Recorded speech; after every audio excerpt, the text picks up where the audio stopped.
This is about 3:33 in the morning, and we are here at Micro Center in Tustin, California. And a couple of things before I go meet with other people that are actually waiting outside like it's Black Friday all over again.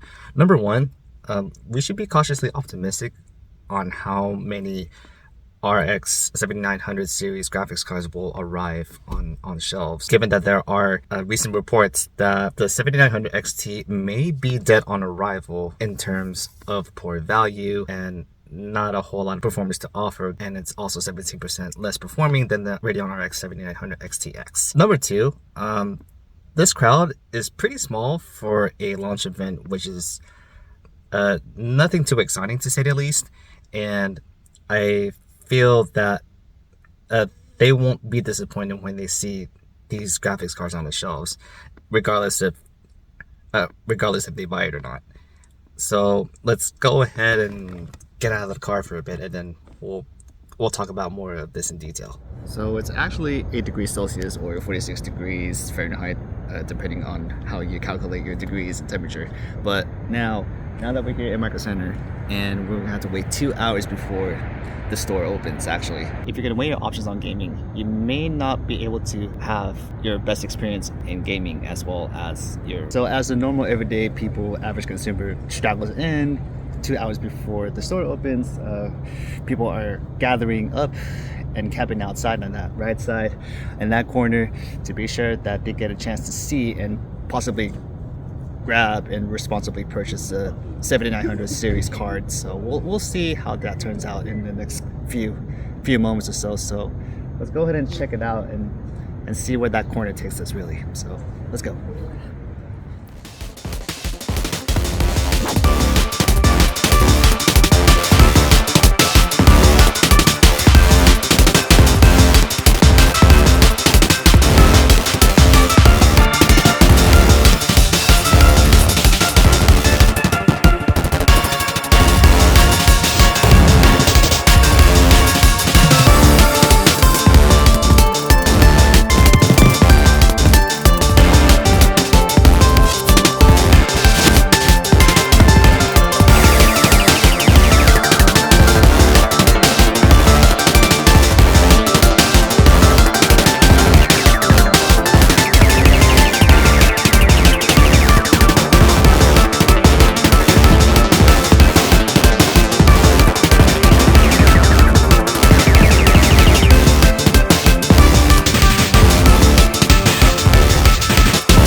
It's 7 o'clock in the morning. Now I finally got an upgrade. I wish that the Red Devil was available in a 24 gigabyte, but unfortunately they only had the 20 gigabyte model, because the major problem was there was a slight typo. I'm like, oh my goodness, you gotta be kidding me. The SKU was available, but the typing error was devastating to look at. I'm like, oh my gosh, you gotta be kidding me.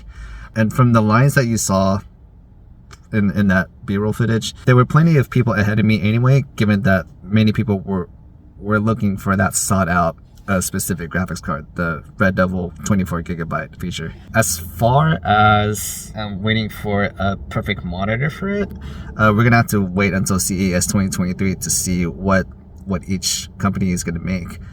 As long as they have the DisplayPort feature 2.1 or HDMI 2.1 in their monitors, I would be more than happy to upgrade my monitor from a 27 VA curved panel to a 32-inch IPS monitor with all the colors that I want to see. So the RX 7900 XT is like not the best card I could grab from the launch day event, I could make use of like the other games rather than looking at the last minute reviews on their subjective opinions. I feel that AMD has done a good job in selling more graphics cards rather than Nvidia is doing. So with this AIB model that I got, the Red Devil, I hope that this AIB card serves me well in 10 to 15 years in spite of the gigabyte buffer that was slashed from 24 to 20. Yeah, finding that 6 o'clock moonlight morning, that was a pretty interesting line for the past hour. It was a cool experience to see the moonlight showing up before it disappeared into the morning at 7 o'clock. Now that launch day is over, we're gonna have to wait until Q1 2023, and I'm gonna have to upgrade my CPU from an 8-core to a 12-core Ryzen 9 5900X paired with a Red Devil RX 7900 XT, which is not bad. It's considered a second fodder kind of build. Yeah, I'm gonna finally lock down that all AMD build on the AM4 platform. So all I need to do is reconsider the power supply, since it's an 850, and I'm gonna replace it with the 1300 watt power supply. So I'm gonna wait for at least 1 month or two to make sure that the monitor that I'm looking for is an IPS panel. I just wish they had a 24 gigabyte power color Red Devil model in Micro Center. But good job nonetheless, Micro Center, for giving me a slight error in that voucher. I was like, great. But I had to be sure just to give myself a sanity check. But that's okay. I might as well stick with it. Embrace it now, or hate it later for not getting this card, even though it's poor value on it. But to me, I could have been more happier with this upgrade coming from a Maxwell NVIDIA GPU like 8 years ago. I do have an RX 5700 XT as a temporary holder, but since I now have this AIB, I should be able to work on video editing and everything else, aside from gaming, which is like the secondary thing I have. Can't wait to unbox this, use it for who knows how many years I can actually use it for. And until then, thank you so much for watching. I'll see you guys in the next video with the full updated rig of mine. Take care, guys, and have a safe, happy holidays.